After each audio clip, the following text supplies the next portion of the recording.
So what we've got to do is make that change in those standards. That's where the shifts happen. It doesn't happen any other place. And I'll give you a very simple example.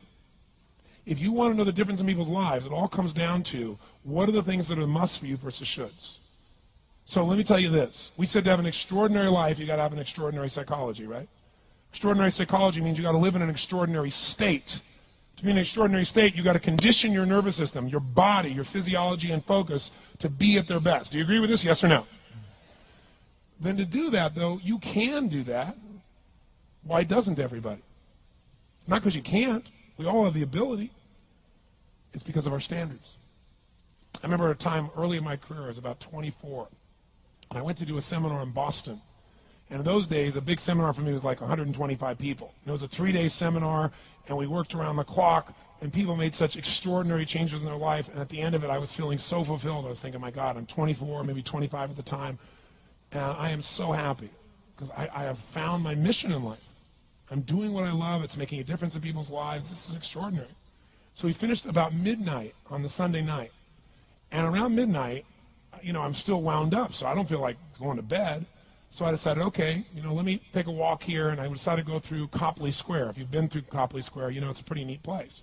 Because in Copley Square, you can look up and you can see buildings that were here before we were known as the United States, and beside them you see skyscrapers that are new. It's a pretty cool place. So I'm walking around midnight on Sunday night. There's nobody in Copley Square midnight on Sunday night. And I'm walking along, and I see this guy in the distance, and he's kind of stumbling back and forth between the gutter and the sidewalk. He's got a long trench coat on, his head's down like this. He's holding a brown bag, and I can start to smell him even before I get there, and I'm thinking, this guy is obviously drunk. And as I started to get closer, I thought, I bet he's going to beg me for some money. And sure enough, whatever you focus on life tends to happen, doesn't it? So sure enough, he gets real close to me, and I thought all of a sudden he wasn't going to do it, and all of a sudden he popped his head up. It was really weird. He went, "Mister!" He had this really bizarre-looking sounding voice. He went, "Mister, could you loan me a quarter?" And I thought, do I want to reward this behavior? And then I thought, I don't want him to suffer. Do you have this dilemma sometimes? Like, I'm not here to judge. So years ago, I finally decided I always just give. Even if the person's pulling a scam, that's for them to deal with. If I have the ability, then I give. And so I thought, but could I teach him something? So I asked him a question back. I said, is that all you want is a quarter? So he goes, yeah, just one quarter. One quarter changed my whole life. One quarter. I said, really? He said, yeah, one quarter. So I reached in my pocket, and I pulled out my money clip. And in those days, I was very young, just starting to succeed. And my original mentor was a man named Jim Rohn. I don't know, how many have heard of Jim Rohn? Anybody? Yeah, he's a great guy. And Jim told me, he said, Tony, look, you've come from a poor background. You got a poor psychology. You got to change it. He said, you don't have any money, so pretend you do. He said, start training your brain. Condition it.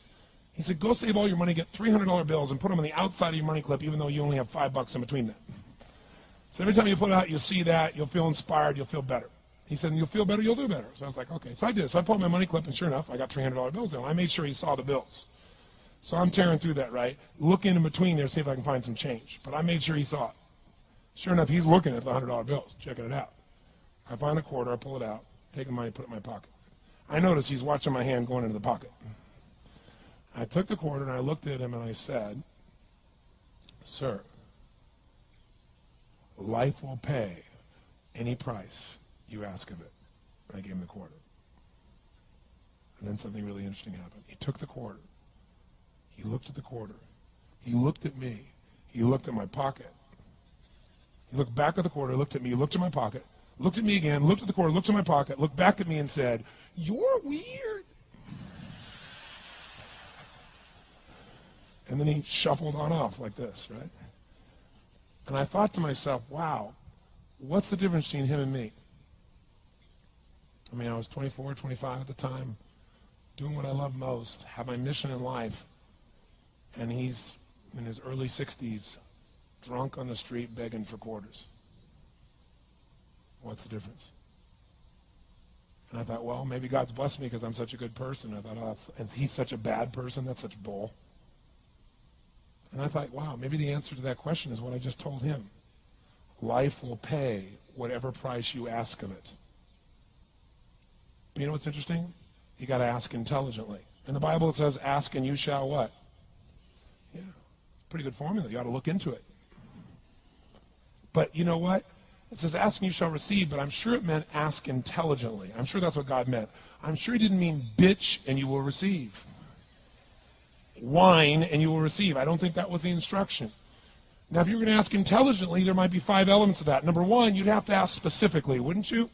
You wouldn't ask in a general way. People do it all the time. They go, I want more money. Fine, here's $1. Get out of here.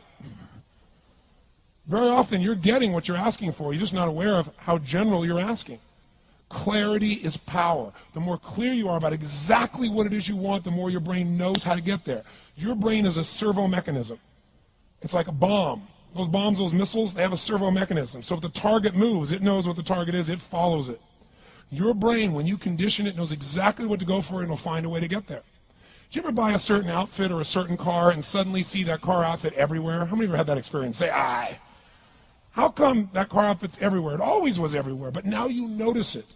And the reason is because there's a part of your brain called the reticular activating system, the RAS. That part of your brain determines what you notice and what you don't notice. Your brain spends most of its time trying to make sure you don't notice because you'll go crazy if you notice everything. But when you decide what's most important to you, your brain goes after it. Everyone I know who's successful builds what I call an RPM plan. An RPM is built on the metaphor that the way to get from where you are to where do you want to go to the fastest is you got to build power, like in a car, RPMs. And the R stands for they know the result they're after. They know what they want precisely. If you don't know exactly what you want or you let yourself get beyond that into something general, you're not going to achieve it. Clarity is power. You got to know the specific result you're after. What do you want? If you can't answer that question right now in your personal life, in your body, in your relationships, in your finances, in your spirituality, then you're not going to be as fulfilled as you want to be. Today we're going to have you answer one of those questions at least. The second part of it, you got to know P, why you're doing it. Because you know what? You may get a big goal as soon as I want to make $1 billion. I want to bring peace to the earth. Why? Because as soon as you come up with a goal, all the obstacles show up.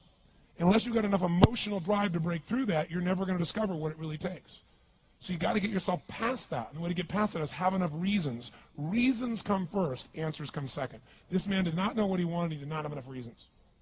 To ask intelligently, you got to ask specifically. To ask intelligently, you got to know why you want it, have enough drive to make it happen, enough juice to make it happen. If you don't have enough reasons, you will not make it happen. And the M is, what is your massive action plan?